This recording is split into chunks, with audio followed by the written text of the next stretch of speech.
Boa tarde a todos. E essa semana nós estaremos falando de temas tributários. Hoje com o nosso querido professor Rodrigo Dias Rosa. Ele já está aqui, vamos chamá-lo, né, para participar. E falar de tema do Simples Nacional, né, professor Rodrigo? O Conselho Regional de Contabilidade de Pernambuco tem a honra de receber o querido e competente professor Rodrigo. Boa tarde, professor. Boa tarde, dona Ivânia. Tudo bem por aí? Tudo bom? Vamos Boa tarde, aqui falar pessoal. de assuntos do Simples Nacional, né, professor? Isso mesmo. Tão simples, né? Que a gente fala que é o simples, não tem nada para fazer, que é muito simples, né? É o Simples Complexo. É isso mesmo, E né? de simples só tem um nome. É, com certeza, né? Então, é justamente esse desafio nosso, né? Falar de uma coisa que a população muitas vezes acha que é tão simples e, na verdade, não é tão simples assim, né? Não é tão simples. Mas aí, gente, hoje nessa 1 hora de live, nós vamos descomplicar um pouco. O professor vai trazer alguns assuntos para descomplicar o bendito do simples. Mas antes eu gostaria, professor, de dizer ao povo pernambucano e ao povo brasileiro também quem é o professor Rodrigo. E aí, gente, aí eu vou ler aqui o currículo dele. Ele é pós-graduado em Gestão Fiscal e Planejamento Tributário, acadêmico de Direito, consultor e professor, instrutor do Sebrae lá de Sergipe, das nossas queridas Ângela, tem tanta gente boa lá, do Isso, Aécio, né, que é isso. vice-presidente. Aécio é um querido amigo. Professor de graduação da FANESE, professor de pós-graduação da FAMA e da BSSP, palestrante do CRC Sergipe, Tocantins, Acre, Roraima, SESCAP Sergipe, Pernambuco também, porque daqui uns dias a gente vai haver um curso sobre compliance no Simples Nacional com o professor, e a gente desde já agradece, professor, essa sua disponibilidade, trazer esse conhecimento para o nosso povo. E também ele é diretor da empresa Dias Rosa, de consultoria. Então, estamos juntos no Sebrae também, né? E Isso, em isso. tantos outros conselhos. E essa tarde, gente, a ideia de trazer o professor é porque ele é um expert nessa matéria do Simples Nacional, onde a maioria dos empresários acham que optar pelo Simples Nacional é muito fácil, é só um clique. E muitos também dos profissionais, eles têm dúvidas de algumas matérias relacionadas ao Simples.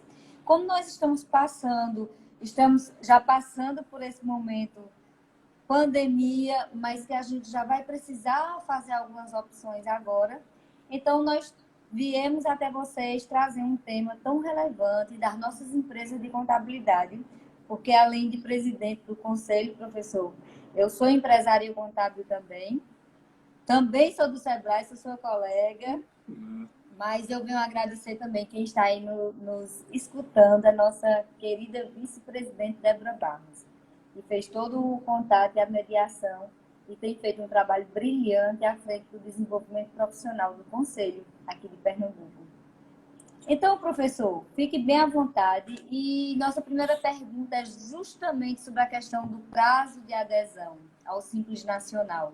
Mas não apenas o prazo de adesão a empresas já existentes, mas a empresas com início de atividade, visto que nesse momento que nós estamos passando, a gente percebe muitas empresas fecharam, mas muitas também estão sendo constituídas agora.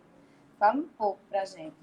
É justamente isso. Então, eu quero agradecer a oportunidade, né? Para mim, eu fico feliz, né, em estar com vocês. Eu tive com vocês há um pouco, eu não lembro, eu acho que 2 meses nós tivemos o curso de SPED fiscal aí, né? Então, foi bem interessante. E agora a gente volta com essa temática do Simples Nacional. E que nós, né, que trabalhamos no Sebrae, trabalhamos diretamente com as micro e pequenas empresas, né? Isso a gente sabe muitas vezes o gargalo que existe no operacional, né, na gestão. E uma delas é justamente o prazo de adesão ao Simples. A gente sabe que quando a empresa já faz parte do Simples Nacional, né, sua opção passa a ser automática, desde que não tenha nenhuma questão de vedação. Né? Então, tem aquelas questões de débito, que é uma delas. E aí, já quando você abre a empresa, você tem o prazo para aderir. Então, aqui é um ponto de cuidado para os empresários contábeis. Porque nós tínhamos a legislação, ela estava com prazo de 180 dias da data do CNPJ, desceu para 60 dias e agora, devido à pandemia, nós tivemos a resolução do Comitê Gestor, que foi lá em maio, que mudou para 180 dias e essa semana, dia 5, né, veio a lei complementar, a Lei 174, reforçando o que já estava previsto lá na resolução do Comitê Gestor, que é 180 dias da data do CNPJ. Só que tem que ter um cuidado, principalmente você, contador, contadora, que trabalha nessa parte do parafiscal, do paralegal, de abertura de empresa. Porque não é 180 dias da data do CNPJ, e sim 30 dias da data da última inscrição, desde que não passe 180 dias. Então, possa ser que o prazo seja 32 dias, 34 dias. Então, uma dica já para quem está nessa área, militando nessa área contábil é: pega o seu funcionário, faz um procedimento interno na sua empresa contábil, onde coloca, eu sempre digo nos cursos o seguinte: coloca que o prazo é 30 dias, porque você nunca vai estourar. E depois você vai monitorando, porque, vamos dizer, tem empresas que precisam ter inscrição estadual e inscrição municipal. Então, aquelas que têm só inscrição municipal é 30 dias da data da inscrição municipal. Tem algumas prefeituras que já estão saindo no mesmo dia do CNPJ, devido aos sistemas de Lisa e tal, mas nem todas as cidades estão assim ainda, né? E aí seria 30 dias dessa data. Porém, se a empresa ela tiver ainda a obrigatoriedade de ter inscrição estadual, ou seja, aquelas que são, né, contribuintes de ICMS, né? Então, comércio, indústria, serviço de transporte ou de comunicação, nem todos os transportes, cabe lembrar aqui, né? São os transportes que são interestadual ou intermunicipal, precisa da inscrição estadual. Então, não vai ser 30 dias da data da inscrição municipal, e sim da última inscrição. Então, se eu hoje, né, dia 11, conseguir o CNPJ, amanhã sai a inscrição municipal, e depois de amanhã sai a inscrição estadual, é 30 dias depois do dia 13. Então, tem que ter esse cuidado muito grande para não perder o prazo de adesão, focado nos 180 dias da data do CNPJ, certo? Então, esse cuidado que tem que ter. Muito bom. Inclusive, a gente costuma até orientar também, né, em aulas, nas nossas empresas, que é a história do Prorata Dia, ou seja, a gente tem até uma brincadeira de criança que conta aqui nos montinhos da mão, né? Os meses de 30, 31 Isso, dias. 31, é. Não é? A gente Isso. brinca. E quando a gente fala em Prorata, gente, é exatamente isso. Vocês precisam observar quais são os meses de 31 dias, porque muitas vezes esse um dia, professor, eu já vi algumas empresas não optarem pelo Simples por causa de um dia, justamente por causa dessa confusão que se faz no Prorata. Então, assim, muito bom lembrar essa questão, mas aí a gente enfatiza a questão do Prorata, gente, porque perdeu o Simples Nacional para uma empresa pequena, por causa de um dia, e sendo aquele o melhor regime, realmente é bem traumático para ambas as partes, né? Eu gosto sempre... eu gosto sempre de falar o seguinte: são 180 dias, não são 6 meses, né? Muito bom. Justamente por isso. É porque a gente tem mania de chegar e jogar para meses, mas a lei não fala em meses, né? E é um cuidado também com aquelas empresas que são abertas em escritórios virtuais. Porque você tem lá um exemplo. Nós aqui da Dias, nós temos escritório virtual também aqui em Sergipe. Então, você precisa do contrato do escritório virtual para levar para o município para poder ter essa inscrição e ter seu alvará. E muitas vezes esse contrato demora a sair, que você pode estourar o prazo e perder o Simples Nacional por questões burocráticas de um contrato de se fazer, e que pode ser feito, né, de forma rápida. E agora com a pandemia se assina tudo de forma digital mesmo, né? Então são situações que tem que ter cuidado. Então, bem lembrado também essa questão do escritório virtual. Aqui em Pernambuco, professor, a gente faz parte da Rede Sim, que é o Agiliza de alguns estados, tá? Então, na Rede Sim também, o cuidado que o contador precisa ter, aquela pessoa que vai abrir a empresa precisa ter, é porque essa inscrição em alguns municípios de Pernambuco, por exemplo, ele também é um processo eletrônico. Então, precisa monitorar a data que saiu essa inscrição. Porque quem vai informar, não é, professor? A Receita Federal, ao comitê gestor dessa data, se for a última inscrição, será a prefeitura. Então, muito cuidado. Nem todas as prefeituras fazem parte ou do Agiliza ou da Rede Sim, porque precisa de um convênio, mas muito bem lembrado, professor. Muito bem lembrado. Tem que ter muito esse cuidado. Aí vem essa questão para a gente que está na contabilidade fazer o seu processo de gestão, de verificar, né, se tá, como é que está em andamento, está ok, está finalizado. E aí, quem é o gestor contábil, é interessante ter essa informação para poder monitorar, né? Exatamente. Então, veja, são informações importantíssimas que a gente tem de algo que muita gente acha que é simples, que é a opção ao regime tributário. E ele pode até ser simples, mas precisa ter atenção com o cronograma e atenção com a data de adesão. Muito bem lembrado, gostei muito da lembrança também da questão dos escritórios virtuais, visto que realmente tem uma certa burocracia na hora de você contratar. Isso mesmo. Professor, e aí a gente vai passar para a questão das receitas, né? É outro item, inclusive agora, durante a pandemia, o que foi que nós percebemos aqui em Pernambuco e em outros estados?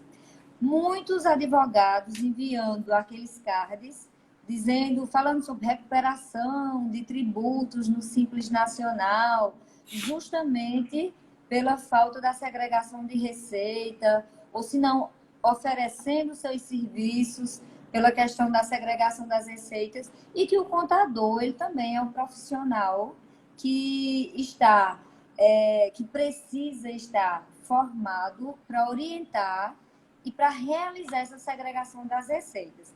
Então, a gente tem a questão do PIS, COFINS, monofásico, do ICMS-ST, e depois depois que o senhor falar, vou falar um pouquinho do Pernambuco. Pernambuco gosta de ser diferente, professor, o senhor não tem noção. Mas vamos falar um pouquinho dessas receitas segregadas. Não, é bem interessante, né? É algo bem importante, né? A segregação da receita é algo que pode fazer com que a empresa ou tenha um alto de inflação por falta de recolhimento, ou também tenha por pagamento menor. Então, é um cuidado. Eu gosto sempre de dizer o seguinte, quando a gente está no treinamento de Simples Nacional, eu gosto de dizer que a palavra-chave do Simples Nacional é segregação. Se eu não segrego, eu ou pago a maior ou pago a menor. E essa segregação vem de várias formas, né? Tem um dos exemplos, né, como bem citado pela senhora, o ICMS substituição tributária. Quando eu compro com substituição tributária, quando eu vou fazer a revenda, não se tem mais ICMS, eu preciso segregar. Só que para eu segregar, meu cliente tem que estar organizado. Porque tem código CEFOP que diz que foi vendido de forma com Simples Nacional. Por exemplo, o código 5405, né, que é do CEFOP. Quem está no Simples Nacional, a questão do código CSOSN, que tem que colocar o código 500, que muitas vezes coloca 101, 102, 103. Ou seja, não é só segregar por segregar. Para que eu, como empresário contábil, possa fazer realmente essa segregação, eu preciso trabalhar na ponta com o meu cliente. Porque as informações vêm de lá. E uma vez no Sebrae, aqui em Sergipe, eu ministrando uma palestra para os empresários, eu disse bem assim para os empresários, olha, não adianta você querer cobrar que sua contabilidade seja organizada se você é o primeiro desorganizado. Não tem como. Então, muitas vezes, infelizmente, alguns consultores acabam vendendo de que seu contador faz as coisas erradas, mas na verdade não é isso. Muitas vezes é porque a informação vem errada. Então, a gente precisa segregar para não ficar pagando tributo a mais. A mesma coisa nós temos PIS e COFINS monofásico, que você paga lá no início, nem quando você vai fazer essa revenda, você não tem tributação. Porém, tem que ter cuidado também, porque nem sempre, né? Um exemplo mesmo, ontem nós tivemos aqui uma live eu com o professor Fábio Rodrigues, né? A gente estava falando sobre PIS e COFINS monofásico, e uma das questões que estávamos conversando é justamente o que? Bebidas frias. Que você tem lá, que PIS e COFINS, a regra é a alíquota zero, não, você tributa no Simples, mas para bebidas frias não. Então, são cuidados que tem que ter.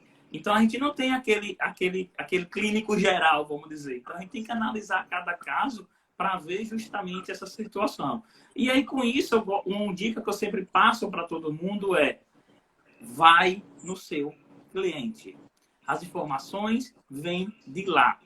Uma coisa que a gente faz muito aqui, né? Nossa empresa, eu não sou empresário contábil, nós trabalhamos com consultoria para empresários contábeis. Então, nós temos alguns clientes aí de Caruaru, tal, contadores que nos entram em contato com a gente, que a gente tem o sistema de consulta, né? Faz uma consulta com a gente ao vivo, tal. E aí o que acontece? O que eu sempre digo é, você precisa ir no seu cliente. Um trabalho interessante que a gente faz aqui com algumas empresas contábeis. Seus clientes começam a errar bastante na emissão de nota, que vai impactar no seu trabalho.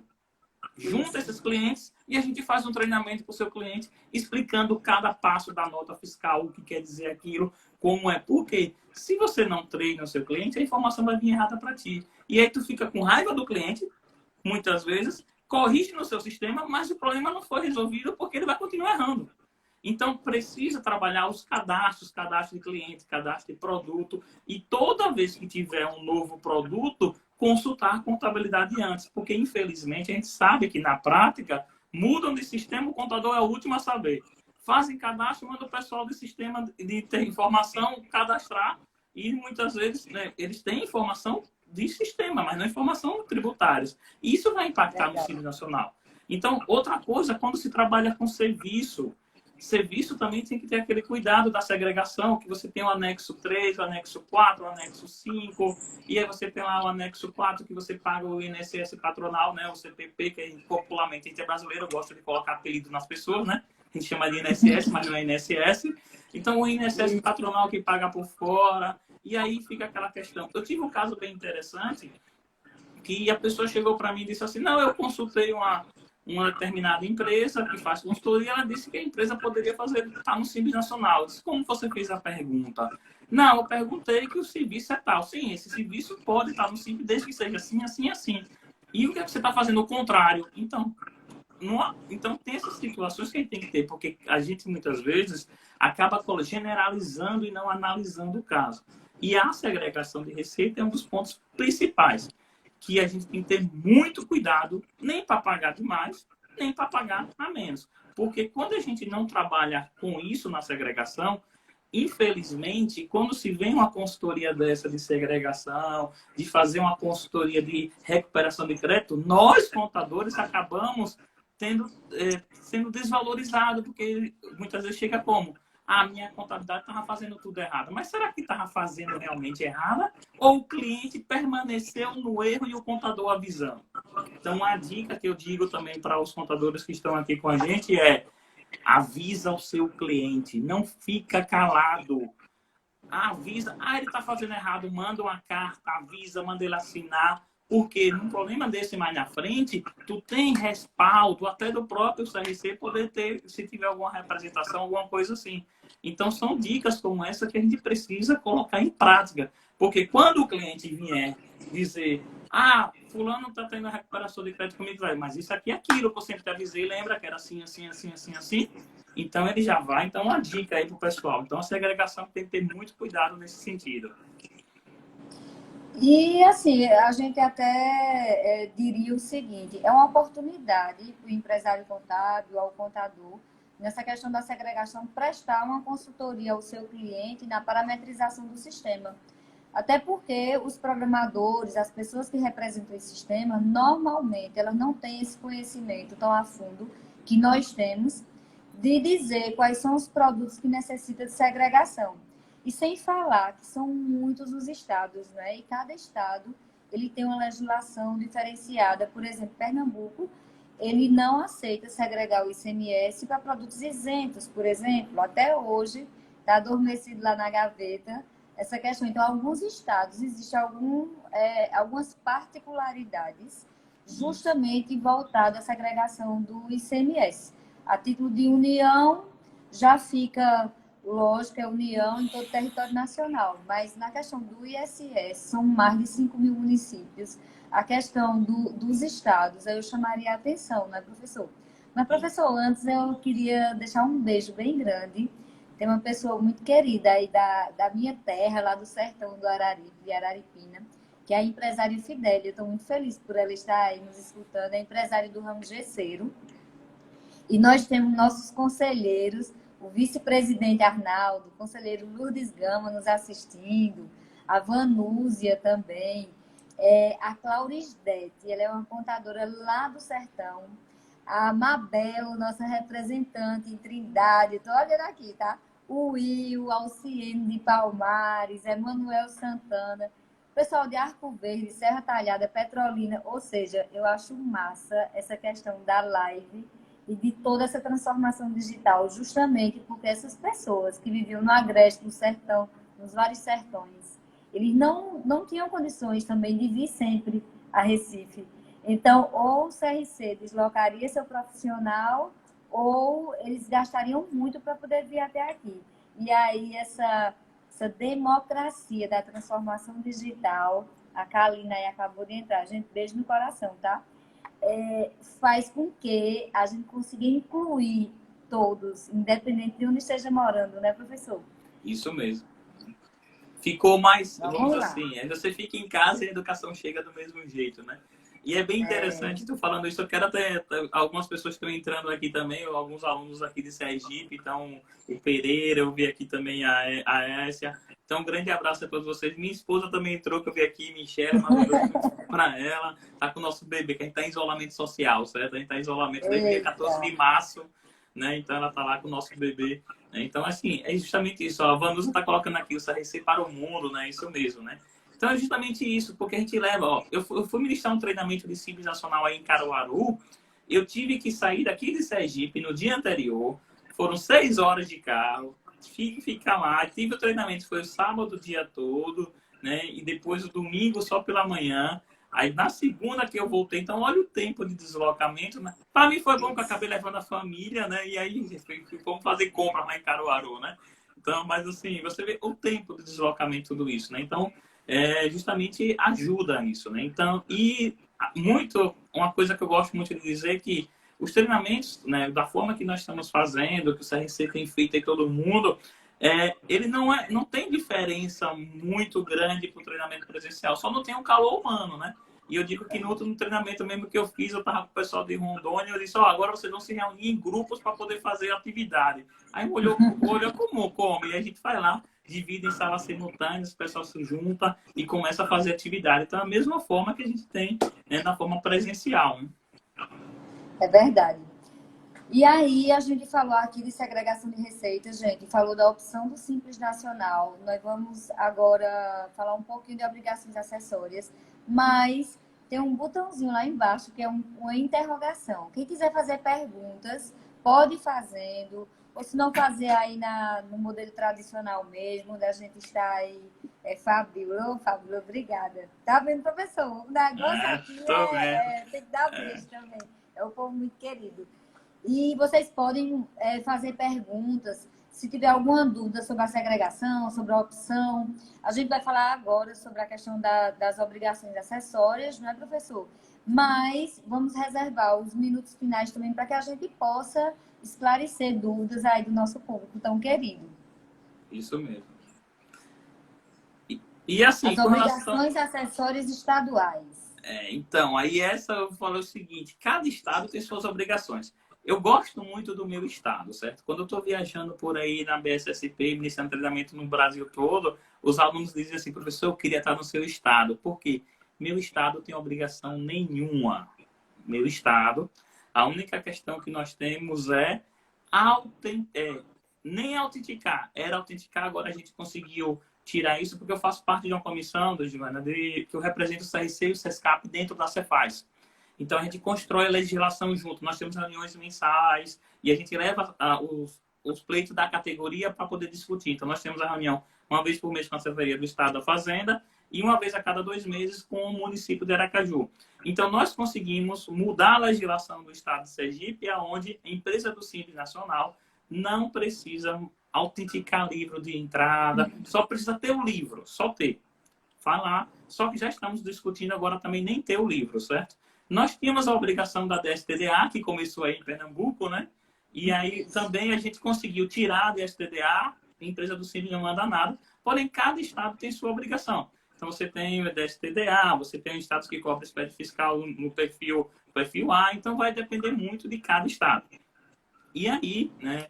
Com isso, só que eu gosto muito de lembrar uma obrigação que as empresas passam a ter que é a escrituração do livro caixa se não tiver contabilidade. Mas daqui a pouco nós vamos falar sobre contabilidade, certo? Porque Receita Federal não é maior do que Código Civil, né? Então, mas tudo bem. E aí nós temos a questão do livro caixa. Aí eu vou fazer uma pergunta para quem está aqui com a gente. Daqui a pouco eu vou falar a consequência disso, certo? Seus clientes te mandam o extrato bancário mensalmente para você. Manda sempre, até o dia 5, vocês recebem o extrato bancário de seus clientes. Os clientes que vocês estão aí do Simples Nacional. Vai respondendo aí sim ou não. Daqui a pouco a gente vai começar a comentar um pouquinho qual a consequência disso de não receber. Você só vai colocando sim ou não. Então, vamos jogar um pouquinho, né, com o público aí, né? Então, aproveita assim, tu que está aí em Pernambuco e tal. O estado de Pernambuco, quais obrigações tem hoje para as empresas do Simples Nacional? Pronto, tem exatamente... Tem a obrigação mensal, que muitas vezes a gente abre a empresa e acha que não precisa fazer nada, mas tem o PG10, que na verdade ela é uma declaração, né, professor? Isso, uma declaração. Tem a DSTDA, ou seja, aquelas empresas também que estão acima do limite, mas estão naqueles 20%, elas são obrigadas também ao SPED fiscal, ou seja, Pernambuco, ele tem realmente uma mão muito pesada com a obrigação acessória. Nós aqui também temos o fórum da micro e pequena empresa, mas conseguimos muito pouco em relação à desburocratização, à simplificação, mas a gente ainda está lutando e quem sabe chegar até o nível de Sergipe, sabe? Então tem essas obrigações acessórias. E quando você fala, professor, na questão do extrato bancário, é igual, acho que em todo lugar. O pessoal está colocando aqui, ó. Acho que tem pensa que estar no assim, pé. deixa eu esconder meu extrato aqui do contador, né? Mas, gente, o contador, ele é o melhor amigo, o melhor parceiro da empresa. Então, não adianta. Muitas vezes, algum aluno diz assim, professora, eu só descobri que o cliente tinha uma determinada conta, porque ele só me mandava uma, porque uma transferiu para outra, ou seja, o contador investiga o seu cliente, né? Então, é bem interessante, e o pessoal está dizendo aí, a Vanusa dizendo verdade, são muitas obrigações, mas é verdade também que o cliente, ele, às vezes, tem um caso, assim, bem clássico, muito interessante, que o cliente, ele fez uma colagem no PDF do extrato, justamente para omitir alguma receita para o contador. Gente, antes o contador, a Receita Federal, antes o contador, há uma fiscalização mais dura, né, professor? Então, é exatamente isso. E aí, o senhor queria dar um alerta em relação ao extrato bancário, né? Isso mesmo. O pessoal está comentando aqui, ó, tem que ficar no pé, né? A Fabiola está colocando, aí está respondendo aqui, sim, alguns entregam. Então, assim, tem várias obrigações, dentre elas, como bem colocado, o PGDAS, que são as declarações que você está colocando, você tem que mandar mesmo que você não tenha movimento, você tem que mandar, porque senão você tem a multa, né, por atraso da entrega. E aí você tem a anual, né, a DEFIS, né? Inclusive, também tem que ter cuidado, quem trabalha, se alguém trabalha aqui comigo, empreendedor individual, tem que ter cuidado também que tem a declaração do MEI, né? Então, é uma questão que tem que ter muito. E o MEI teria que ser outra live só para MEI, porque tem que ter cuidado com os estouros lá que acaba acontecendo misturados de identidade. Mas uma coisa que a gente gosta muito de lembrar é o livro caixa. Quando a gente fala o livro caixa, muitas vezes a gente vem na mente da seguinte forma: eu vou lá e escrituro o que entra e sai no caixa, pronto. Só que lá na Lei 123, no seu artigo 28 e 29, ele diz o seguinte, que são as penalidades que podem excluir a empresa por, no mínimo, 3 anos, podendo ser e até 10 anos de exclusão. E aí um dos motivos vou até ler o artigo, se for constatada a falta de escrituração no livro caixa. Ah, não, Rodrigo, eu tenho o livro caixa. Eu faço o meu livro caixa, certo? Tudo bem. Ou, o problema é agora, ou a existência de escrituração no livro caixa que não permite identificar a movimentação financeira, inclusive bancária. Então, se tu não recebe o extrato bancário, se tu não tem acesso ao extrato bancário através do OFX, se o cliente não te manda o extrato bancário, esse é um dos motivos de exclusão, porque como é que tu vai fazer um livro caixa se não está com a movimentação financeira? Porque é o caixa equivalente de caixa. Então, o banco está aí junto. Então, olha, a penalidade é excluir por no mínimo 3 anos subsequentes. Então, assim, uma dica que eu acabo passando aqui para vocês é: prepara uma carta agora à tarde, manda para o seu cliente, um dos motivos de exclusão, de acordo com o artigo 29 da Lei 123, é não possuir a movimentação financeira, inclusive bancária, no livro caixa. Sendo uma penalidade de, no mínimo, 3 anos, ter excluído o Sistema Nacional, só retornar depois de 3 anos. Sendo de sua responsabilidade o envio até o dia que coloca lá, até o dia 5, até o dia 10, pronto. Aí sim você, contador, está se resguardando. Porque quando você não vai ter o livro caixa, se vier uma questão dessa, tu tem muitas vezes. Porque não tem como esconder. A gente sabe muito bem que o banco manda os SPEDs dele que vai estar a sua movimentação. Então, não tem muito isso. Então, a gente tem que trabalhar muito com o quê? Com a nossa proteção também de como contador, certo? Porque isso a gente vai ter. Porque quando acontece qualquer coisa, o que o pessoal diz? Foi meu contador que não fez. Muito bem. Outra dica também, professor, que aí eu complementaria, quem não tem essa informação lá no teu contrato, a previsão no contrato de prestação de serviço, visto que nós, contadores, nós somos obrigados a firmar contrato com as empresas, né? Com as empresas e com todas aquelas pessoas que nós temos prestação de serviço. Lembrem disso, do nosso código, né? Das obrigações. Você pode também fazer um aditivo, você pode formalizar por um e-mail, ou seja, formalize, justamente para evitar essa frase que nós, contadores, nossos ouvidos doem de escutar que a culpa é do contador. E aí a Simone, que é nossa conselheira também, ela está dizendo que ela recebe os extratos em OFX. Isso mesmo, Simone. OFX é uma modalidade que você evita esse tipo de criatividade do envio das informações ao contador. E daqui a pouco, Simone, a gente faz a tua pergunta ao professor, tá certo? Porque agora ele vai falar da importância da contabilidade também, mesmo que a Receita Federal, ela diga que o livro caixa é suficiente, mas nós temos nosso código comercial. E sem falar que a contabilidade, ela não serve apenas, né, professor, para que a gente possa cumprir com uma obrigação.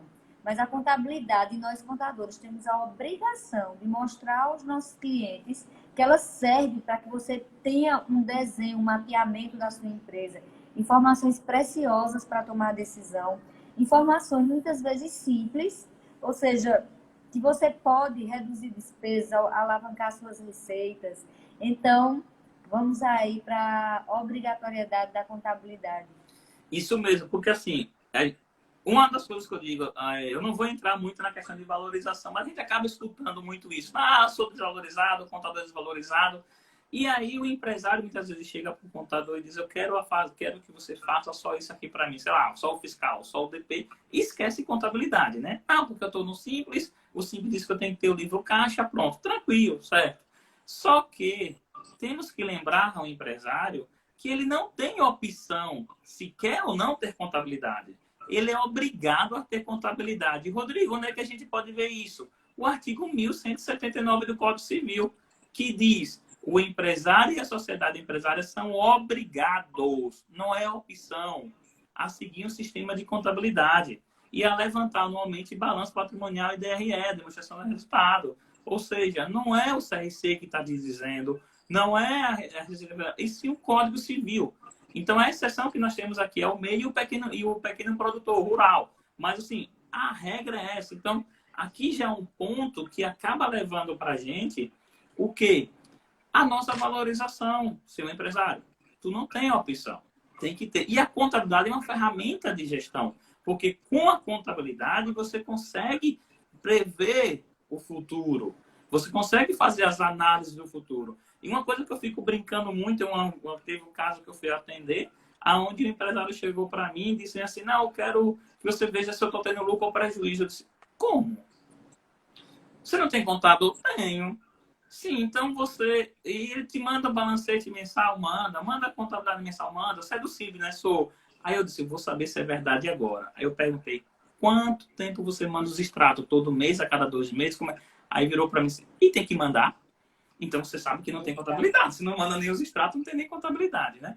Então, assim, é bom a gente frisar que o código diz que é obrigado. E tem regras específicas, né, presidente, com relação às normas contábeis para micro e pequena empresa, né? Então, nós temos lá o ITG1000, tudo aquilo. Então, são questões mais simplificadas, mas que a gente tem que levar em consideração. Então, quando tu coloca lá no seu contrato que vai fazer contabilidade, lembre também disso.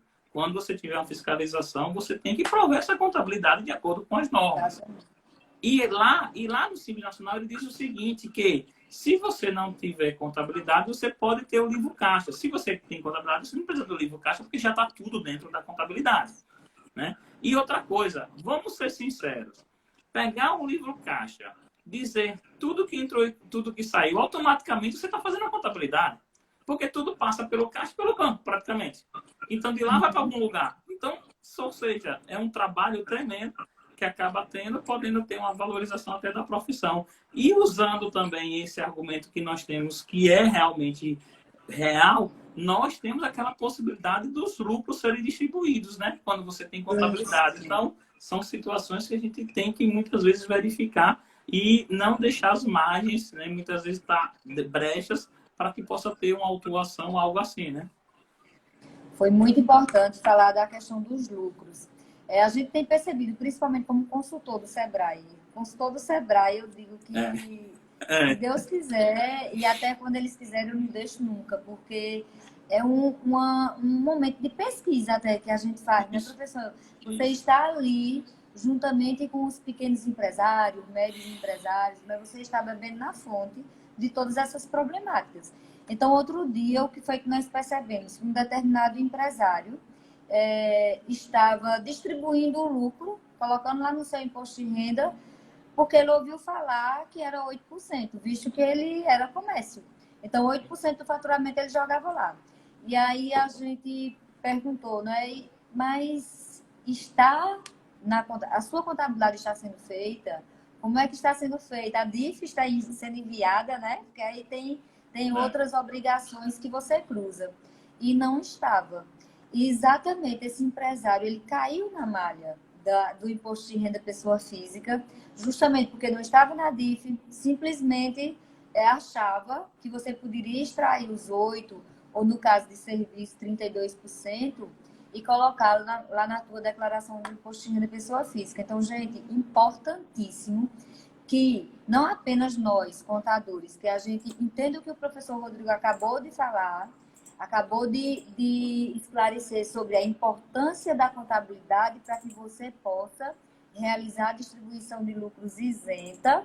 Inclusive, não é, professor, só complementando, se o teu lucro na contabilidade ele for superior ao percentual de presunção, você pode distribuir.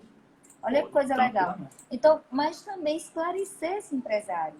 Esclarecer é o momento que nós temos, ou no momento de captação, ou no momento de uma consultoria, ou no momento desse, justamente de levar até o empresariado como é que pode ser utilizado os benefícios da contabilidade também no Simples Nacional.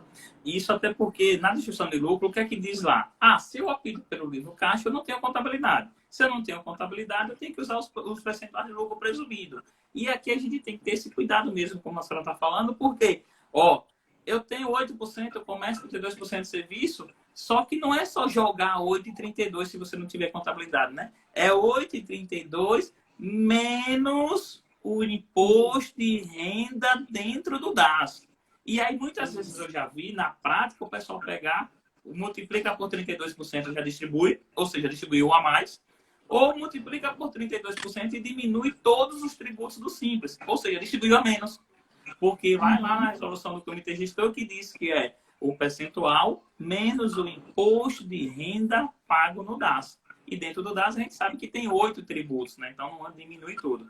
Porém, nessas consultas, como eu disse, que eu faço com alguns empresários contábeis, justamente uma questão que a gente estava comentando era um cliente um cliente desse contador não fazia estruturação contábil e pagava um valor X de honorários. E aí a gente fez o seguinte, vamos pegar quanto ele precisa distribuir? Tanto. vamos fazer agora o seguinte, se você fizer contabilidade, quanto você vai cobrar mais de honorário? X. E aí, quando você faz a contabilidade, ele vai ter um valor bem maior a distribuir? Vai. Esse valor a gente vai ter isenção de imposto de renda e isenção da contribuição previdenciária. E mesmo assim, você resolve duas coisas. Uma, resolve o compliance dele, porque ele tendo contabilidade, o risco é bem menor, praticamente zero da questão da distribuição, porque tem contabilidade formal. E segundo, você tem justamente o quê? Os honorários seu como contador. Você passa a ter um honorário um pouco maior, que mesmo tendo você aumentando seus honorários, o empresário vai economizar do que o risco queria ter de ser considerado um prolabore disfarçado, né? E lá na declaração de imposto de renda, como a senhora mesmo colocou, tem que ter muito cuidado no código quando a empresa é do Simples Nacional. Aí eu falo na pessoa física agora. Porque você tem um código de distribuição de lucro quando a empresa é lucro real e lucro presumido, e você tem um código de distribuição de lucro quando a empresa é do Simples Nacional.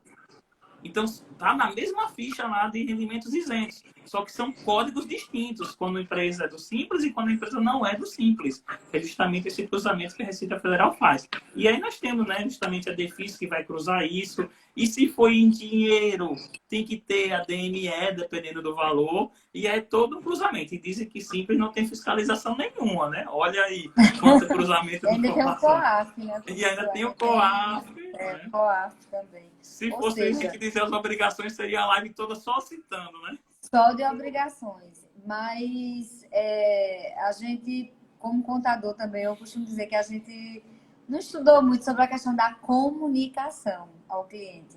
Então, gente, sempre existe tempo. Se você está com 10 anos com o cliente, 20 anos, 1 ano, meses, escuta essa live e coloca em prática todas as dicas aí do professor Rodrigo, dicas incríveis.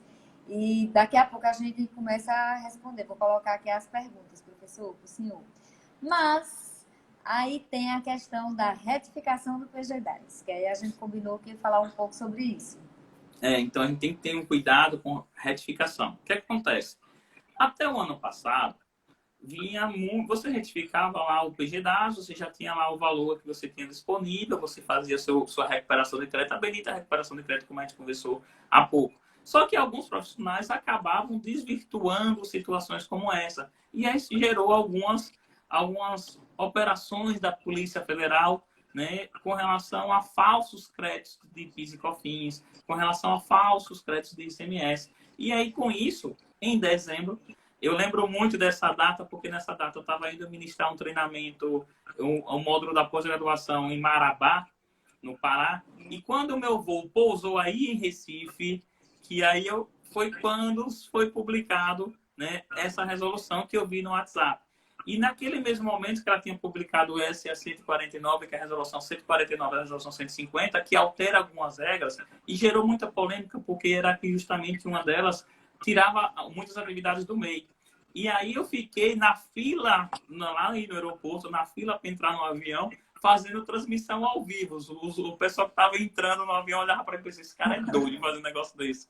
Mas é por quê? Porque isso aqui é muito importante, é uma mudança de paradigma para a gente. É uma mudança de cultura e de trabalho de execução. Porque agora, quando a gente vai retificar o PG-10, ele poderá ser retido. Ele passa a ser parecido com o PERDECOMP, que ele pode ficar com análise, e aí ele pode ser retido tanto pela Receita Federal, como pelos estados, pelos municípios, pelo Distrito Federal. E você pode ser intimado para apresentar esclarecimento por que está retificando, e pode também ser até rejeitado. E sendo rejeitado, o que é que vai acontecer? Não tem validade aquela retificação. Então, temos que ter muito cuidado quando se fala em retificação agora, certo? Então, é uma coisa que tem que ter... Onde é que está isso? A resolução 150, que foi 3 de dezembro de 2019, que passou a valer em 1º de janeiro de 2020. Então, retificou, poderá ser retido. Não quer dizer que vai ser não, viu, pessoal? Porque quando a gente fala assim, e agora? Não, poderá. Se tiver algum indício, poderá fazer isso, certo? Outra coisa também que eu chamaria a atenção, professor, enquanto o senhor vai lendo aí a pergunta de Simone, é exatamente, gente, quando existem alguns estados que você faz o parcelamento do Simples Nacional, mas a parte do ICMS, ou no caso dos municípios do ISS, ele não está incluído naquele parcelamento da União. Então, lembrar sempre que o Simples Nacional é um comitê gestor, ou seja, os municípios, os estados, eles podem, tá certo, justamente realizar suas fiscalizações, realizar essa questão das retenções que o professor acabou de falar, como também a questão do parcelamento. A gente já detectou aqui, professor, exatamente isso, uma dívida de uma determinada empresa que geraria a exclusão do Simples Nacional, porque esqueceram, fizeram o parcelamento da União, mas esqueceram de fazer com o Estado. Então, muito importante essa questão de entender que estados e municípios você precisa realizar essa obrigação do parcelamento, tá? E aí, professora Simone Martins, ela é nossa conselheira, ela está perguntando o seguinte, sobre a Lei Complementar 174 de 2020, que autoriza a extinção dos créditos. Se dá para o senhor falar alguma coisa em relação a isso. Então, deixa eu ver o tempo aqui, mas eu vou dizer só o seguinte. Essa lei, ela fala... Porque é o seguinte, o contexto histórico dessa lei, ela vem de um MP que permitiu às outras empresas que não são do Simples terem essa extinção do crédito tributário. Só que na lei, que ela se tornou em lei, essa lei, eu não lembro agora o número de qual lei anterior, ela falava que para poder valer para as empresas do Simples Nacional, teria que ter uma lei complementar regulamentando, que é essa lei que foi agora, dia 5 de agosto. Só que algo que tem que ter cuidado com ela é que isso se refere a parcelamentos, tipo parcelamentos especiais, de acordo com cada tipo de empresa, de acordo com a parte econômica, tudo isso. Que se tiver interesse em ter um mais detalhado, tem uma entrevista minha no meu canal de YouTube, que o Sebrae pediu para que eu fizesse entrevista no dia que foi aprovada a lei. Então, no meu canal do YouTube, professor Rodrigo Dias Rosa, tem uma entrevista explicando justamente isso, certo? Que foi a entrevista que eu concedi via Sebrae para a TV Alese, que é da Assembleia Legislativa. Mas, resumindo, quando você tem débitos que estão sendo que está tendo já ação judicial ou está na PGFN, não é para todo mundo, certo? Então, isso ele vale para a União. Então, quando você tem lá, está na dívida ativa ou está em processo judicial, e aí autoriza-se fazer um parcelamento especial com redução de até 90%, vai depender muito. E uma coisa bem interessante, ele permite, dependendo do valor, você fazer um acordo específico, só o seu cliente. Só o seu cliente. Então, porque nós estamos acostumados com aqueles parcelamentos que, assim, todo mundo adere à mesma coisa. E essa não, ele permite também de forma pessoal. E aí tem todas as regras nessa legislação. Mas se quiser, pode ver lá no meu canal de YouTube que tem uma entrevista, né, justamente falando passo a passo um pouquinho como é que vem de ser e tal. Mas é dessa forma. Um dia que eu digo, procura a Receita Federal, né? Tá sendo tudo eletrônico ainda também, né? E é a tendência. E aí tu vai verificando essas situações. Não quer dizer que sempre seu cliente vai ser igual ao outro, certo? Vai depender de cada caso, inclusive da parte econômica da empresa, da situação econômica e financeira da empresa. Isso é muito... Tá vendo que o simples, nada simples, né, gente? Então, assim, dia 17 de agosto, eu gostaria de lembrar, porque a gente ainda vai falar do Fator R, tem algumas perguntas, mas uma das questões que chegou assim que a gente começou a divulgar essa live foi sobre o Fator R, professor. Mas, olha, gente, dia 17 de agosto, o professor Rodrigo vai estar conosco no CRC, num curso das 8h30 a meio-dia e 30. Então, vocês estão convidados, entrem lá no site do CRC, façam suas inscrições.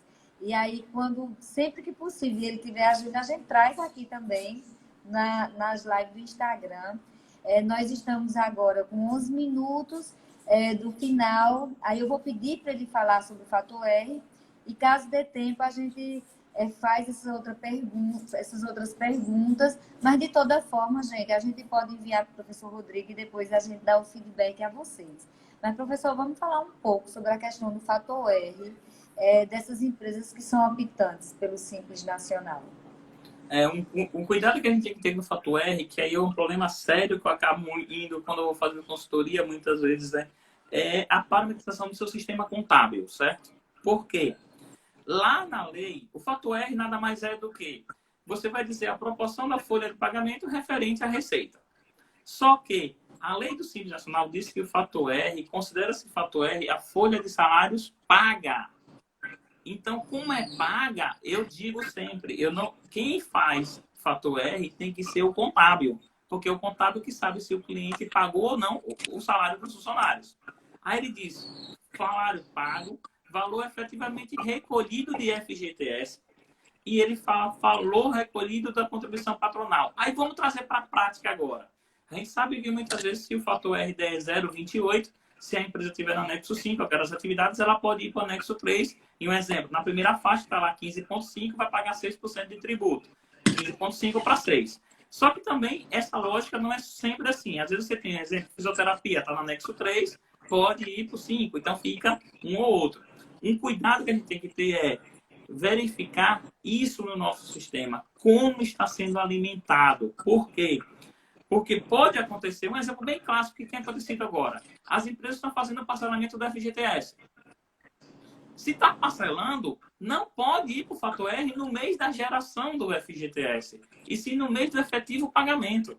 Agora mesmo o PGDAS está sendo, o DAS está sendo postergado, os tributos federais, né, e os tributos municipais e estadual. Então, a CPP, ela só pode ir não no mês de competência da CPP, e sim no mês do efetivo pagamento.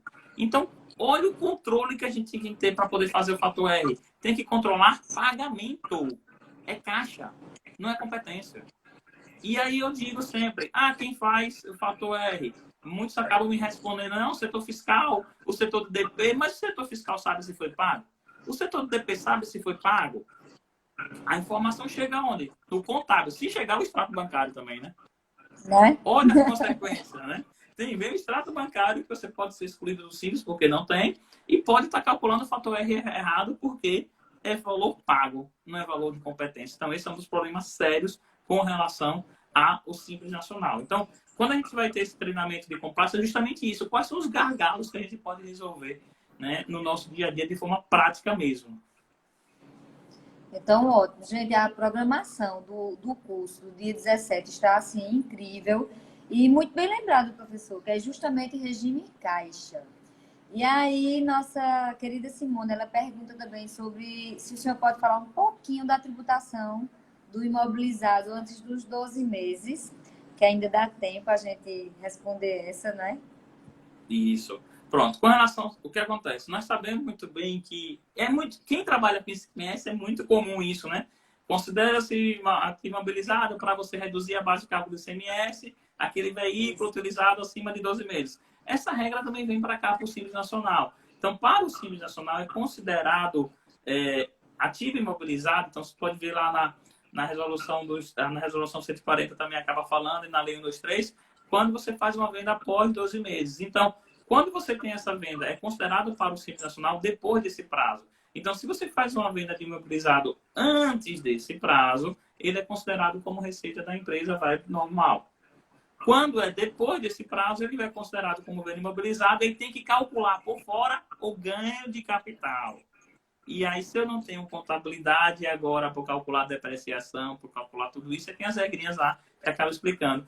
E a Receita Federal está começando a estar de olho nessas vendas de ativo imobilizado depois de 12 meses, sem recolhimento do DAF referente ao ganho de capital desses bens que foram vendidos. Então, tem que ter cuidado. Aí, olha a importância do cruzamento da informação da data de entrada da nota com a data da venda. E pode ser um planejamento tributário, né? Porque às vezes pode ser que você é melhor esperar mais um mês para poder vender do que eu vender agora. Então dá para poder fazer justamente um trabalho também bem interessante, principalmente para a gente que é consultor, né, que trabalha com consultoria, é um trabalho bem interessante, via Sebrae também, bem interessante a gente fazer muito isso aí. Pronto, Simone, foi ótimo, né? Então, assim, está sendo ótimo ainda, que a gente ainda tem mais um tempinho. Professor, nós estamos a 6 minutos do final, então vou deixar o senhor à vontade para mais algumas dicas, para depois a gente fazer o encerramento. Mas quais as outras dicas sobre alguns problemas que são encontrados nas suas consultorias que o senhor poderia nos alertar? Então, Ó, estão dizendo aqui, curso simples esgotado, libera É, nova turma. gente, Faz nova essa turma. é a OSCE lá de Arco Verde, lá do Sertão. Liberado. Professor, por favor, uma agenda, tá? Porque Pronto, essa já vou moça, ela combinar é hoje. presidente da Associação dos Contadores lá do Sertão, viu? De Arco Verde. Então, Pronto. Ivone, foi ótimo cobrar ao vivo, porque ele responde ao vivo, a agenda. Não, já pode marcar. Vamos, já termina de ligar aqui, a gente já combina uma nova data. Não se preocupa, não. Tá bom, Certo? professor. Se quiser, a gente pode fazer um dia e no outro dia a gente vê isso, certo? Mas, assim, uma coisa bem Pronto. interessante, pessoal. Tem que ter cuidado, principalmente, com certeza, provavelmente você tem esse caso. Empresário que tem 2, 3 empresas com contadores diferentes. Quando você tem com contadores diferentes, tem aquelas regras se pode ou não estar no Simples. Então, aquela questão de ter mais do que 10% da empresa não é do Simples, 2 empresas do Simples, se é administrador, se não é. Se não se conversarem os contadores, a empresa pode ser excluída do Simples Nacional. E tem aquelas regrinhas todinhas lá, se é administrador, se não é administrador. Outra coisa que nós vamos conversar no treinamento, com relação a ter conta em cooperativas de crédito. Né? Eu tenho contas em cooperativa de crédito Cicobi, Sicredi, nessas cooperativas que temos aí. Pode existir alguma questão assim? São situações dessas que a gente vai conversar um pouco, né? Que muitas vezes a gente tem esse detalhe e acaba passando, mas pode empresa do Simples se juntarem para poder comprarem juntas, porque a regra é que a empresa do Simples não pode ser sócia de outra empresa, mas tem exceção. Então a gente vai conversar um pouco também sobre isso. Então são várias situações que a gente vai acabar levando isso em consideração. Como o treinamento é de compliance, a gente vai trabalhar o quê? A gente não vai ensinar cálculo, ensinar nada, certo? Nesse sentido de cálculo, nós vamos dizer quais são as situações que têm problemas e que podem resolver. Como você, como gestor, resolver essas situações na sua casa. Tal. Nós temos um curso de Simples Nacional, mas são 12 horas. Nós temos o curso em si, são 12 horas de curso, aí sim tem esses pormenores de explicar. Então, o curso compliance você já sabe trabalhar com o Simples Nacional, você já sabe as regras do Simples Nacional como um todo, um pouco, e a gente vai dizer quais são os gargalos e como resolver esses problemas. Que a gente que trabalha muito com empresa, né, Dorival, né? Principalmente a gente no Sebrae, é o que mais a gente tem, esses problemas que estão diretamente com o Simples Nacional, né? E aí a gente acaba, né, fazendo esse trabalho com vocês, certo? Gente, depois a gente vai combinar esse curso. O professor Rodrigo é incrível. E em falar em Sebrae, eu gostaria de dizer a vocês com muita alegria. Quem lembra do Contabilizando Sucesso? O Contabilizando Sucesso, ele está voltando. Daqui uns dias, o nosso Conselho Federal de Contabilidade vai estar anunciando, e com muita honra, eu estou coordenando esse programa a nível nacional agora, que vai se chamar Contador Parceiro, Construindo o Sucesso. Então, eu chamo vocês para estar acompanhando toda essa movimentação, tanto do Conselho Regional de Contabilidade de Pernambuco, mas também do Conselho Federal, que aí vocês vão verificar essa nova roupagem do Contabilizando Sucesso. Eu estou muito feliz, porque, professor, eu costumo dizer que na minha vida existe o antes e o depois do Contabilizando Sucesso. O Josemi está entrando, a Luzinete aí, que é nosso vice-presidente de registro. Mas eu vou deixar esses momentos finais, depois que eu falei de Contabilizando Sucesso, a qual eu sou apaixonada, para que o senhor possa se despedir e chamar o nosso povo ao curso de compliance, mas ao outro curso também do Simples que a gente vai programar, tá, gente? Ele vai organizar a agenda. Muito Pronto, tá. obrigada, gratidão. Gratidão ao senhor. Não, eu tenho uma gratidão muito grande também por vocês, né? Então, o nosso primeiro conselho que nós fizemos o trabalho de online, né, fora do estado de Sergipe, foi o Conselho de Pernambuco, então, o primeiro treinamento online.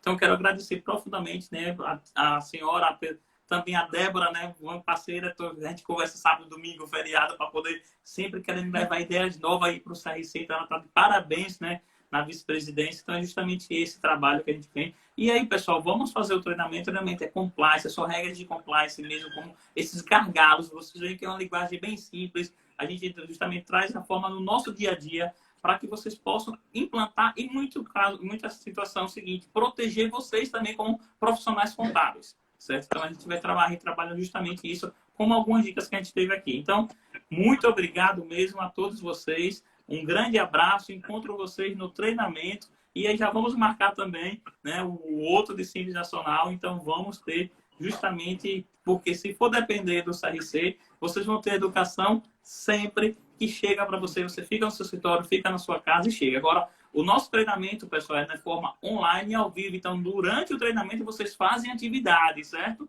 Não é aquela questão que muitas vezes, aí eu divido vocês em salas, não é desliga e sai, não. Muitas vezes eu fico aqui do lado escutando, fazendo isso. Tem atividades práticas para vocês vão respondendo junto. E a gente vai dividindo também em salas de aula simultâneas. Então, muito obrigada pela simplicidade nas palavras e gratidão a todos que estejam nos escutando.